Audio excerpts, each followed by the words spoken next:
Good morning student. अपना देखो कल के चैप्टर के अंदर अपना बहुलक चला था, पॉलीमर चला था। पॉलीमर क्या है? बहुलक किसे कहते हैं?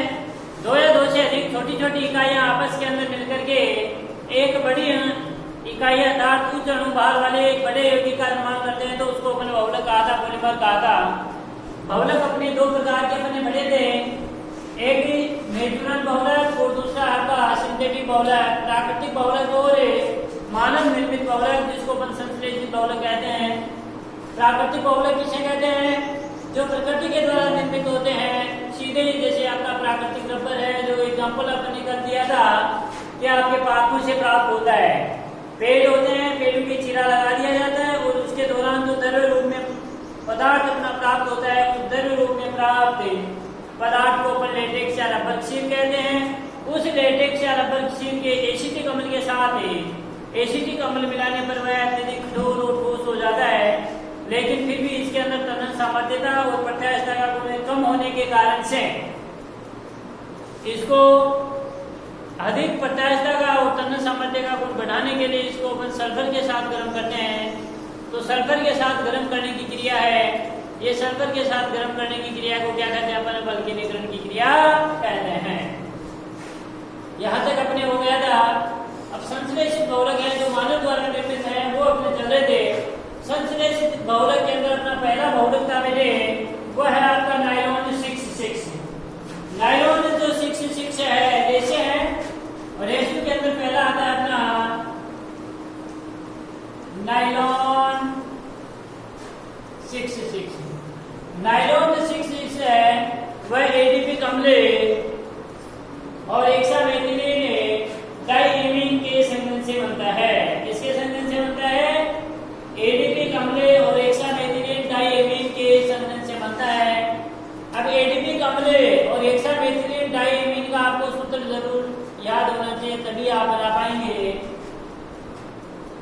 नायलॉन 66 यह है एडीपी अम्ल और हेक्सामेथिलीन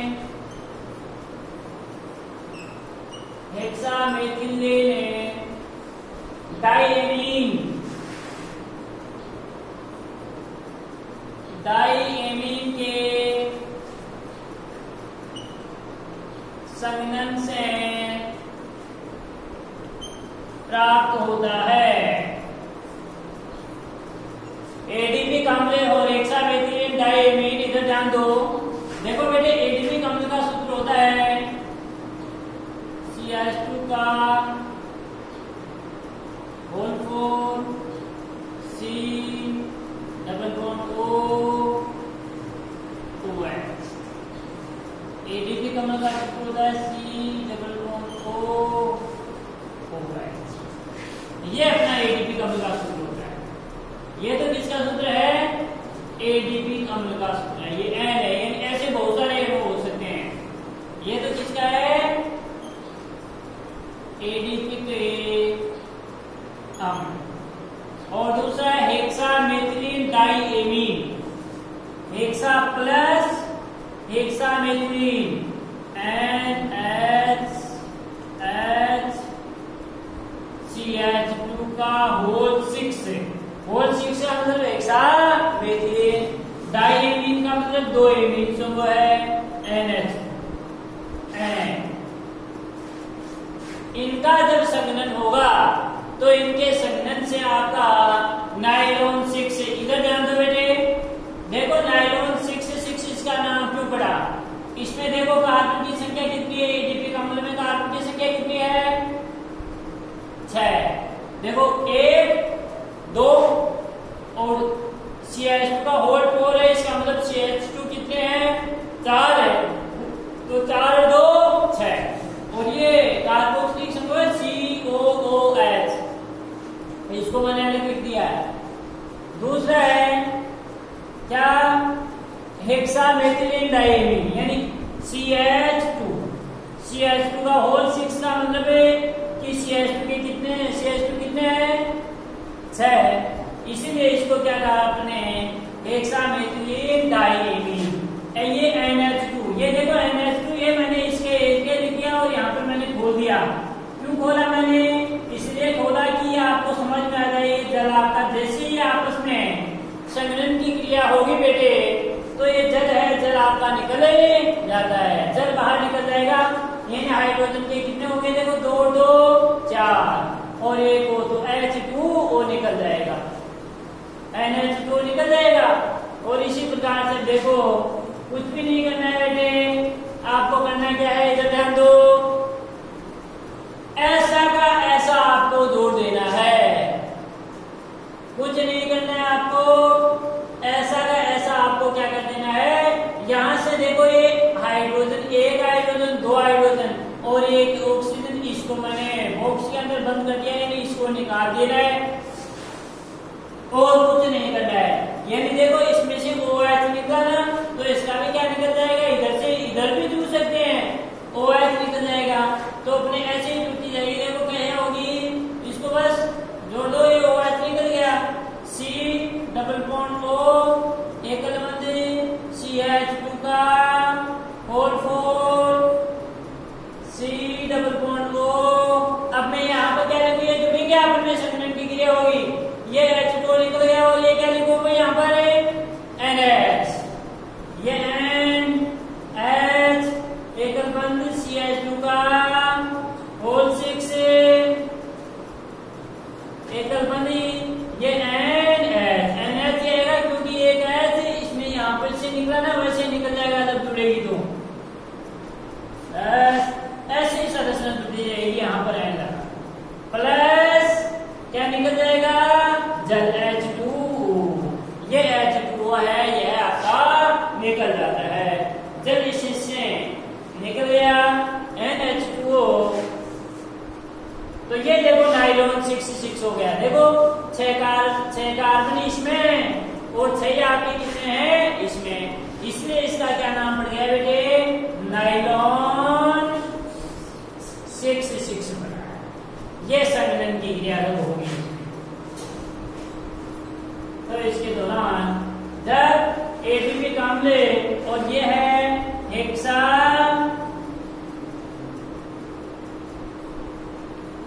हेक्सामेथिलीन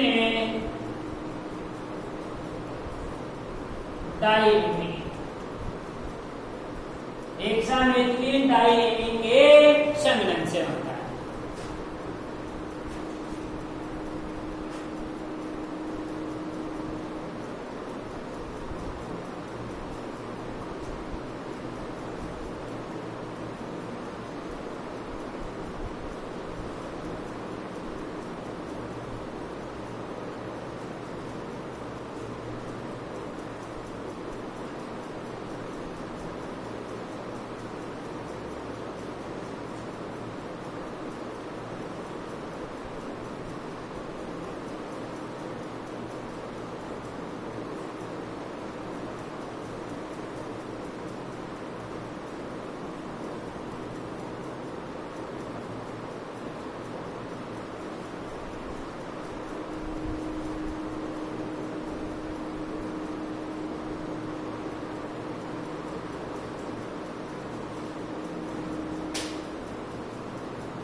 कुछ भी नहीं करना है, जल निकाल देना है।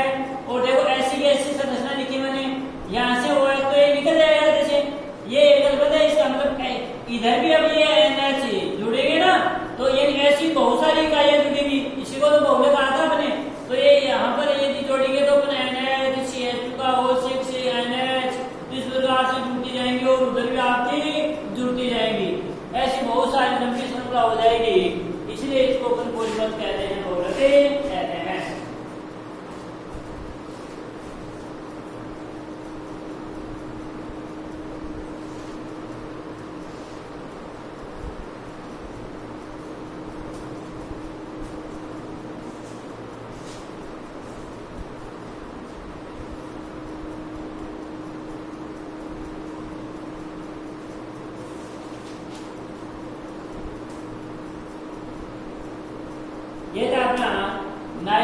1166। समझ में तो आ गया ना।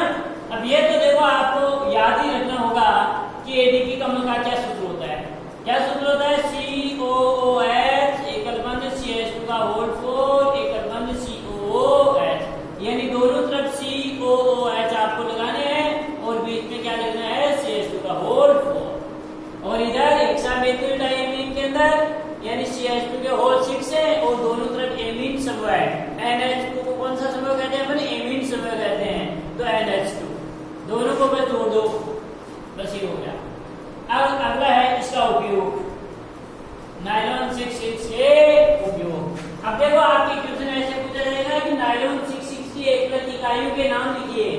जब एकलक इकाइयों के नाम पूछे ना तो आपको केवल ये एकलक इकाइयों के नाम लिखने की एडीपी का अम्ल और हेक्सामेथिल डाइमीन। यदि ऐसे पूछ लिया जाए कि नायलॉन 66 की एकलक इकाइयों के सूत्र भी लिखिए तो उस समय आपको सूत्र लिखने हैं बस। और नायलॉन 66 निर्माण का समीकरण लिखिए तो उस समय आपको ये समीकरण लिखना है। जितना पूछा जाता है उतना ही आपको एग्जाम के अंदर लिखना है। इसका उपयोग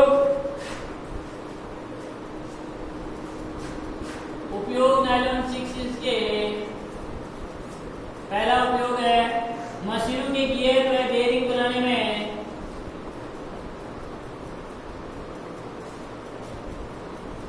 मशीनों के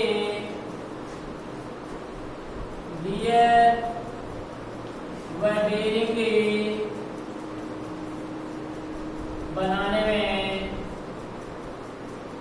इसका उपयोग किया जाता है। सेकंड है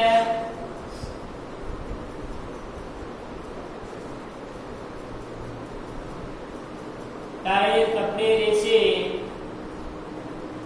टायर, कपड़े, रेसे व ब्रुश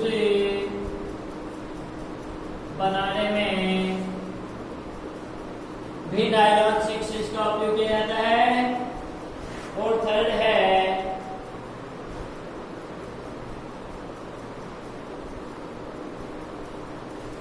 रस्सियां बनाने में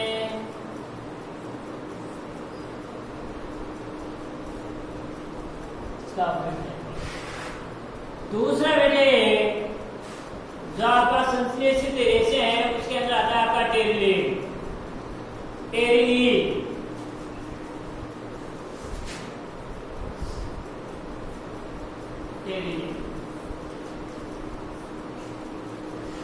टेरिलीन है वह किसके संबंध से है? यह एथिलीन ग्लाइकोल व टरफेलिक अम्ल के संबंध से प्राप्त होता है। अभी इसके अंदर भी वही है, एकलक इकाइयां यानी किन किन से बनता है? टरफेलिक अम्ल और एथिलीन ग्लाइकोल के संबंध से बनता है। देखो यह टरफेलिक अम्ल व एथिलीन ग्लाइकोल के संघनन से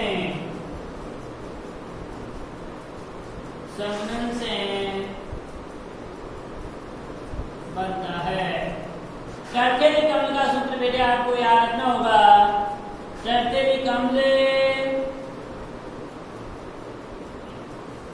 और हेक्सामेथिल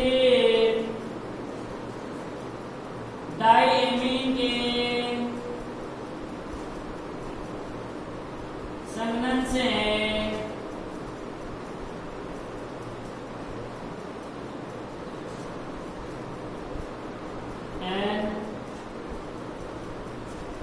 टरफेलिक अम्ल और हेक्सामेथिल डाइमीन है। ये तो टरफेलिक अम्ल का सूत्र है। टरफेलिक अम्ल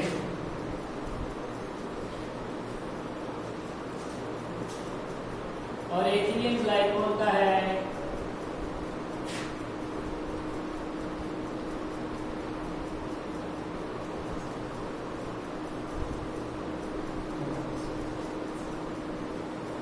यह आपका एथिलीन ग्लाइकोल का है।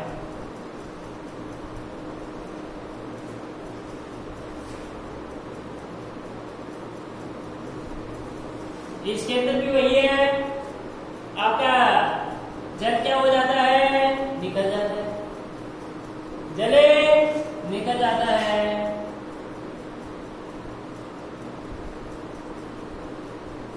ये और बाकी क्या ऐसा कैसा आपका जुड़ जाता है।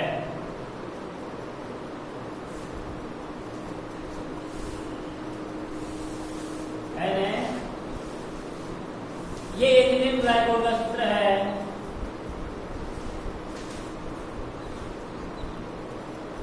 ग्लाइकोल इनका संबंध होगा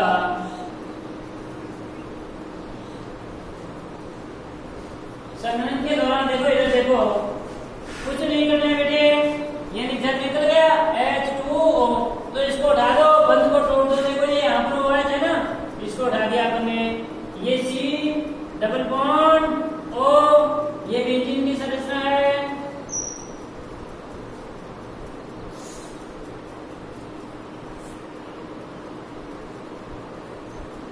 फिर देखो C डबल बॉन्ड O, फिर ये कलमत, ये हाइड्रोजन और ये निकले है ना, H2O निकले, तो ये क्या बच गया O, इस O को जोड़ दो, फिर ये आपका CH2, फिर ये CH2 और ये O,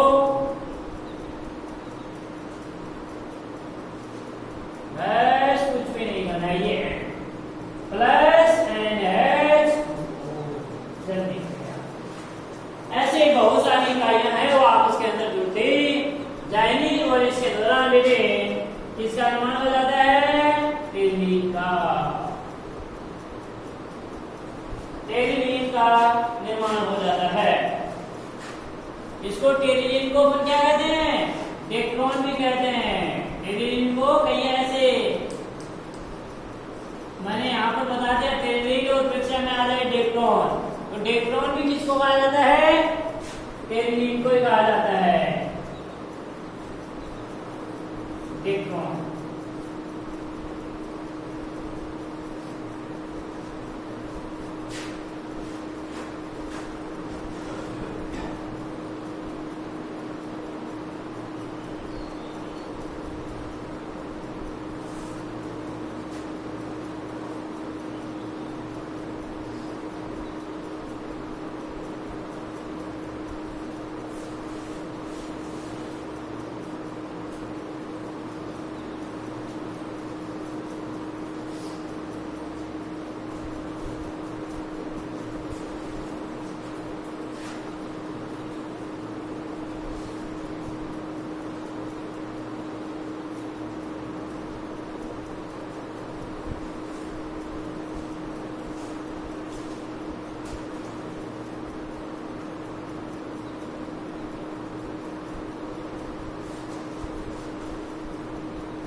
लिख लिया, समझ में आ गया ना। कुछ नहीं करना है, ये टट्टे को मिला आपको सूत्र रखना है, याद रखना है। एथिलीन ग्लाइकोल है, ये इनका संतुलन होगा तो ये हाइड्रोजन और ये हाइड्रोजन, दो हाइड्रोजन हो गया और ये O, तो आपका H2O निकल जाता है और B की ऐसे कैसे जोड़ भाई जुड़ रहे हैं, इसे तो बहुलक कहते हैं ना, दो या दो से अधिक मिलकर मिलकर के एक का निर्माण करते हैं, बड़ी का। भाई ये छोटी है, छोटी इकाइयां मिलकर के बड़ी इकाई का निर्माण करते हैं। हमें इसके उपयोग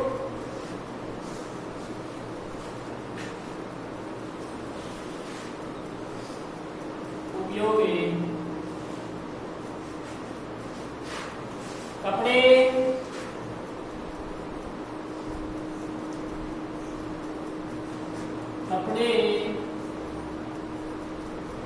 नाव की पोल,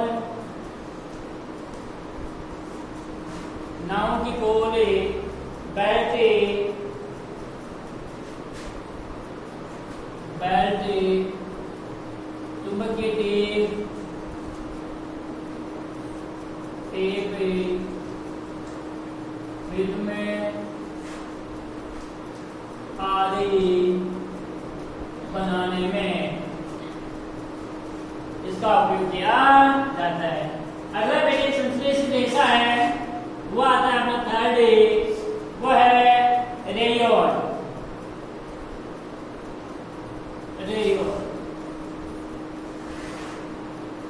रेयन को कैसे बनाया जाता है? रेयन सामान्य है, जैसे आपका कागज या जो सेलुलोज होता है, कागज या सेलुलोज को सोडियम हाइड्रोक्साइड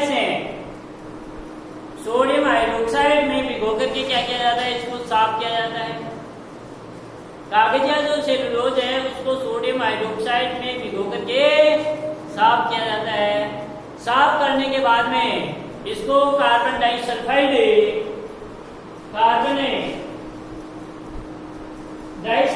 में घोला जाता है, जिसके कारण से घोलने के कारण से इसका क्या बन जाता है, आपका विलेन बन जाता है। जो बना विलेन है उस विलेन को महीन छिद्रों, बारीक छिद्र होते हैं ना, बारीक छिद्रों में से प्रवाहित किया जाता है। बारीक छिद्रों में से तनु सल्फ्यूरिक अम्ल के अंदर क्या किया जाता है, प्रवाहित किया जाता है। तो वहां से आपको क्या प्राप्त होते हैं, चमकदार, महीन व चमकदार रेशे आपको प्राप्त होते हैं, जिसको अपन क्या कहते हैं, रेयन कहते हैं। तो रेयन कैसे बनाया जाता है? कुछ नहीं करना है, देखो आपको दो ही शब्द याद रखने हैं। एक क्या, सोडियम हाइड्रोक्साइड में भिगो करके साफ किया जाता है। दूसरा, फिर कार्बन डाइसल्फाइड के अंदर क्या किया जाता है, इसका विलेन बनाया जाता है। उस विलेन को फिर महीन बारीक छिद्र होते हैं, उन छिद्रों में से क्या किया जाता है, प्रवाहित किया जाता है, जिसके दौरान आपका क्या प्राप्त होता है, रेयन के चमकदार रेशे अपन को प्राप्त होते हैं। किसके चमकदार रेशे? रेयन के चमकदार रेशे प्राप्त होते हैं। देखो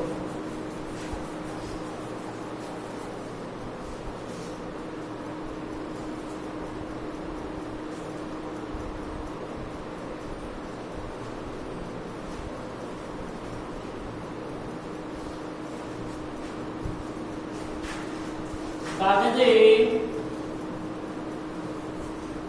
या सेलुलोज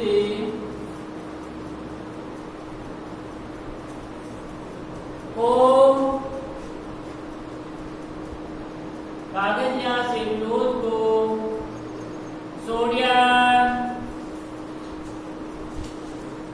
हाइड्रोक्साइड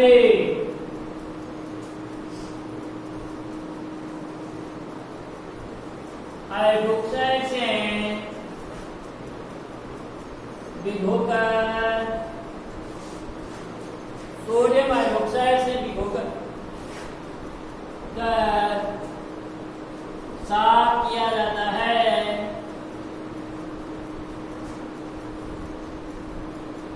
सोडियम हाइड्रोक्साइड से भिगोकर साफ किया जाता है।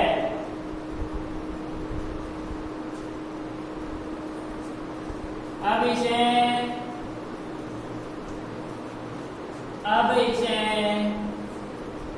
Carbon disulphide CS2, carbon disulphide में घोलकर विलेन बनाया जाता है।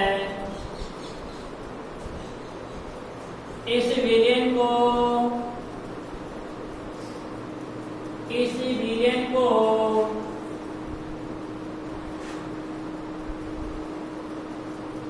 महीने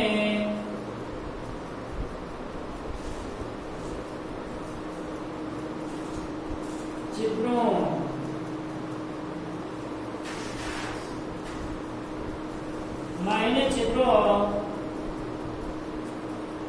में से प्रवाहित कर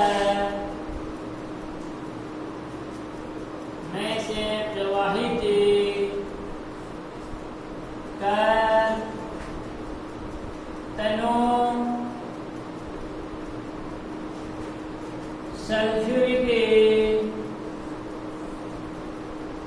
सल्फ्यूरिक अम्ल में छोड़ा जाता है। अम्ल में छोड़ा जाता है जिससे रेयोन की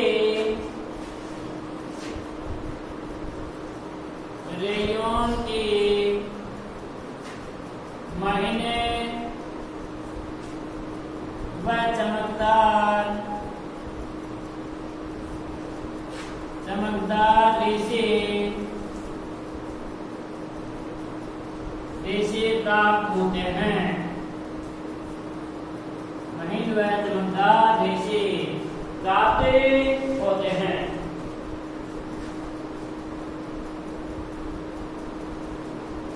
इसके उपयोग कुछ नहीं याद हो गया ना, तुरंत थोड़ा सा दिमाग के अंदर सोच लिया करो कि अपन ने क्या पढ़ा है।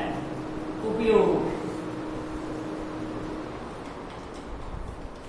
इसके उपयोग वस्त्र धागे दरिया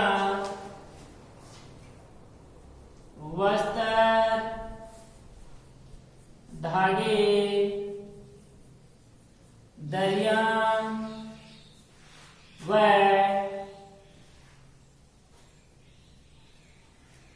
दरिया आदि बनाने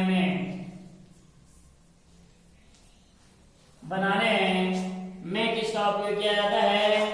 रेयोन का उपयोग किया जाता है। ये कृत्रिम क्या थे अपने? रेशे। कृत्रिम रेशे कितने पढ़े अपने? 3। कौन कौन से? नायलॉन 6, दूसरा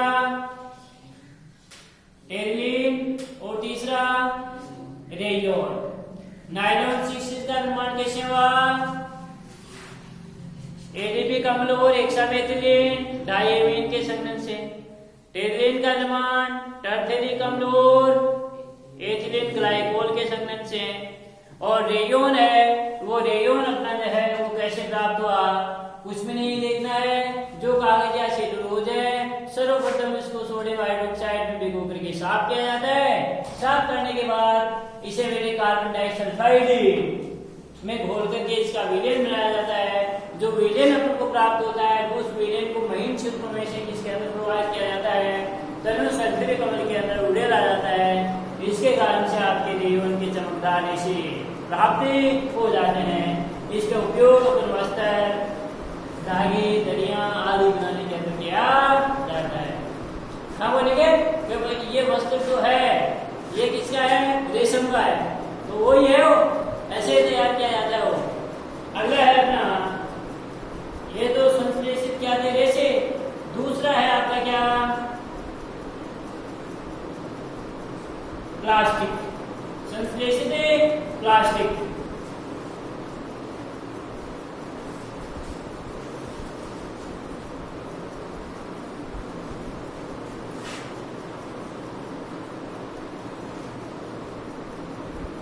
संश्लेषित प्लास्टिक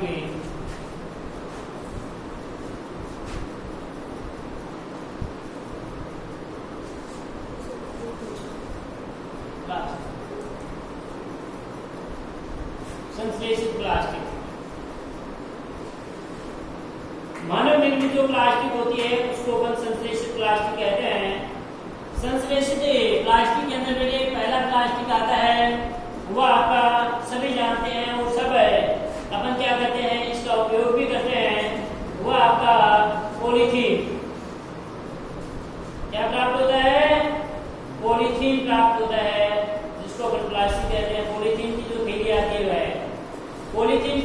प्राप्त होता है?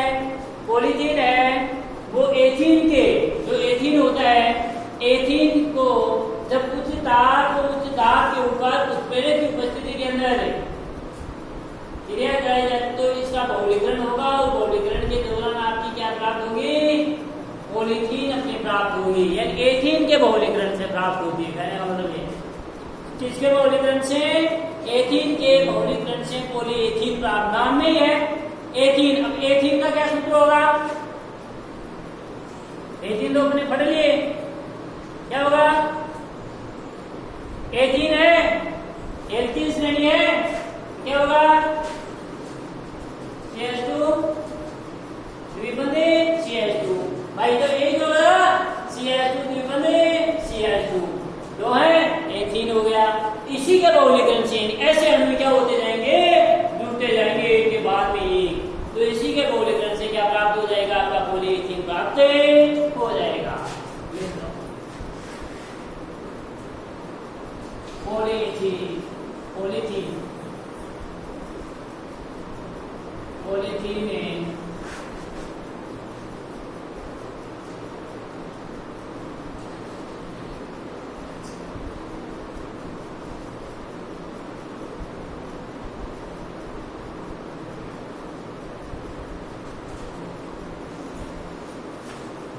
एथीन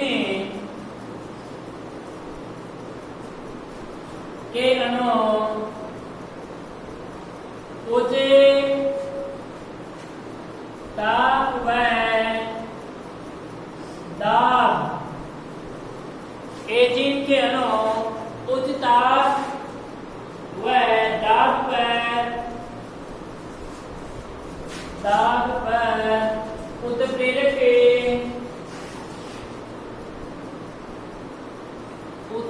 की उपस्थिति में, उत्प्रेरक की उपस्थिति में बहुलीकरण क्रिया करके बहुलीकरण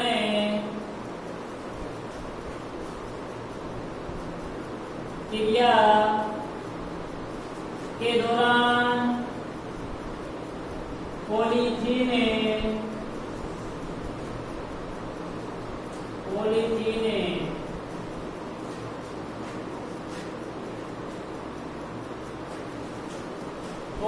बनाते हैं।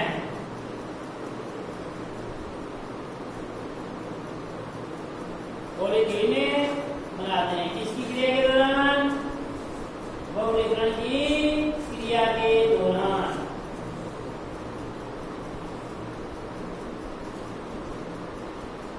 पॉलीथीन बनाते हैं एथीन की बहुलीकरण की क्रिया के दौरान आपका पॉलीथीन का निर्माण होता है।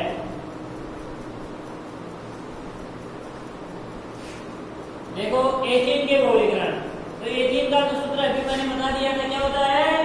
CH2 द्विबंधी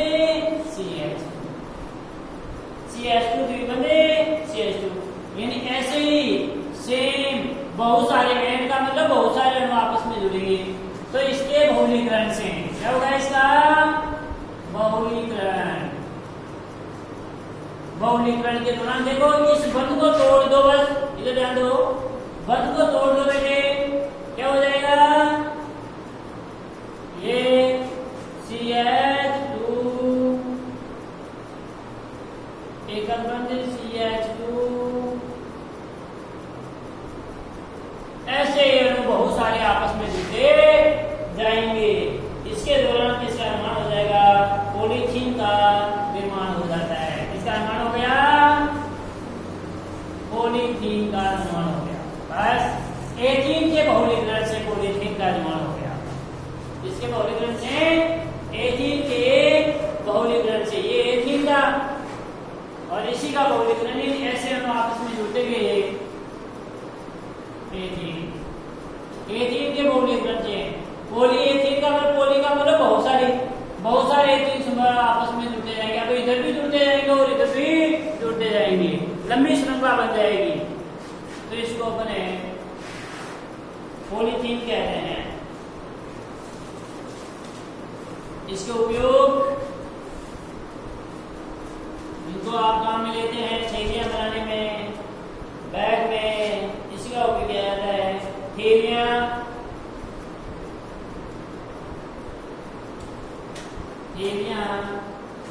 सांचे में डली वस्तुएं, सांचे में डली वस्तुएं, पाइप,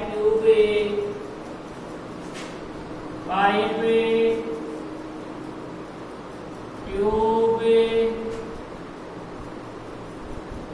आदि बनाने में इसका उपयोग किया जाता है। पॉलीथीन का उपयोग किया जाता है। दूसरा है बेटे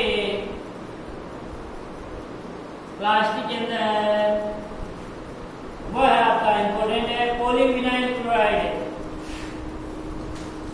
पॉलीविनाइल ये जिसको वाइनिल भी कहते हैं, पॉलीविनाइल क्लोराइड क्या कहते हैं इसे? पीवीसी। और अपन कहते हैं ना ये पाइप पीवीसी का है, पीवीसी का है, वो पॉलीविनाइल क्लोराइड है। पीवीसी का पूरा नाम क्या होता है? पॉलीविनाइल क्लोराइड या पॉलीवाइनिल क्लोराइड। ये वाइनल क्लोराइड के बहुलीकरण से आपका प्राप्त होता है। किसके बहुलीकरण से? वाइनल क्लोराइड के बहुलीकरण से या विनाइल क्लोराइड के बहुलीकरण से। कुछ भी नहीं करना है बेटे, जैसे अपना यही है, इसमें एथीन है, इसमें CH2 द्विबंध CH2 है, यहाँ पर अपने नाम है इसमें देखो क्लोराइड, तो यहाँ पर क्या लगा देंगे आप? Cl से वो लगा दो बस, वो कुछ नहीं करना है। जब यहाँ पर Cl से वो लगाएंगे तो हाइड्रोजन की संख्या इसके अंदर क्या हो जाएगी? एक कम हो जाएगी चतुर्थ संयुग्मता पूरी करने के लिए।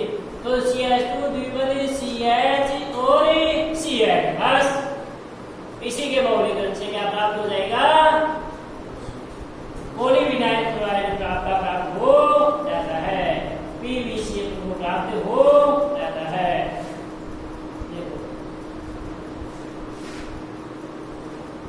लेकिन ये विनाइल क्लोराइड का आपको सूत्र जरूर आना चाहिए।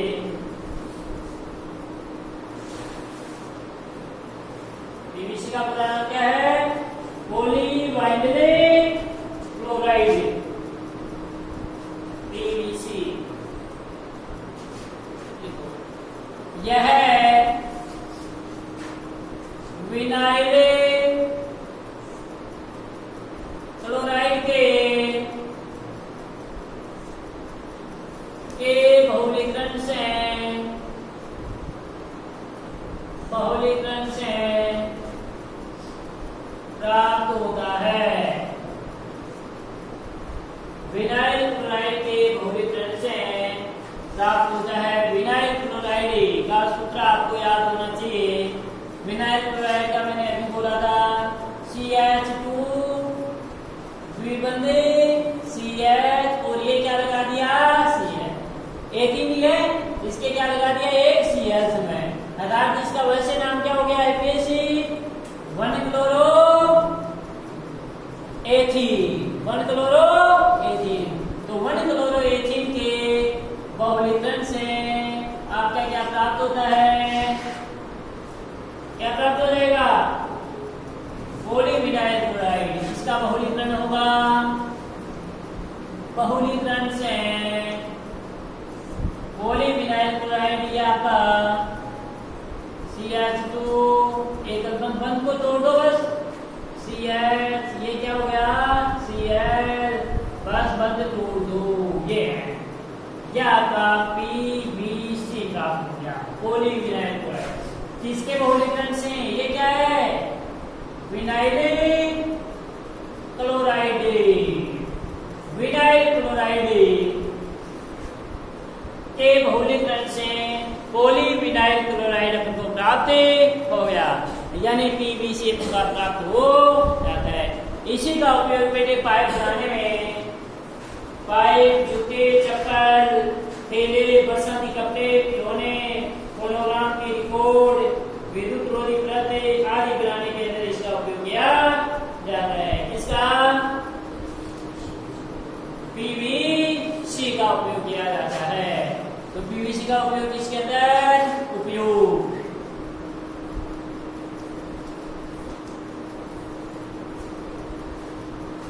देखो पाइप पे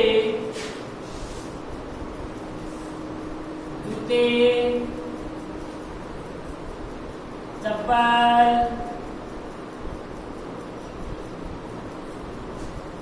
पाइप, जूते, चप्पल, थैले,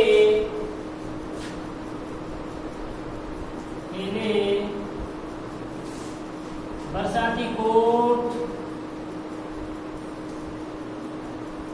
थैले, बरसाती कोट,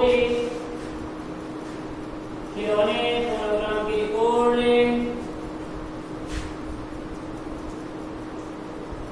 खिलौने, फोनोग्राम के रिकॉर्ड,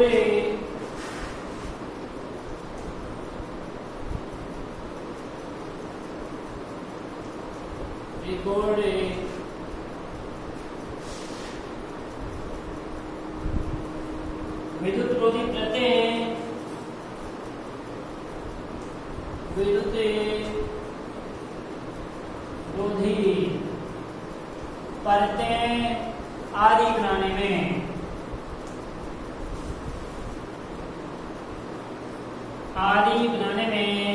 इसी कार्ड का उपयोग किया जाता है। इसका पीवीसी पॉलीविनाइल क्लोराइड का उपयोग किया जाता है।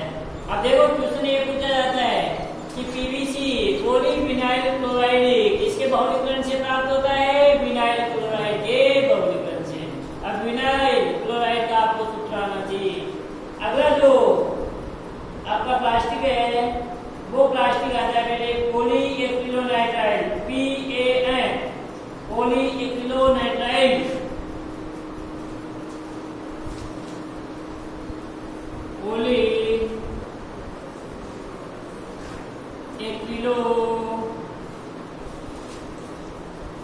Nitride, PAN, पॉलीएक्रिलोनाइट्राइड।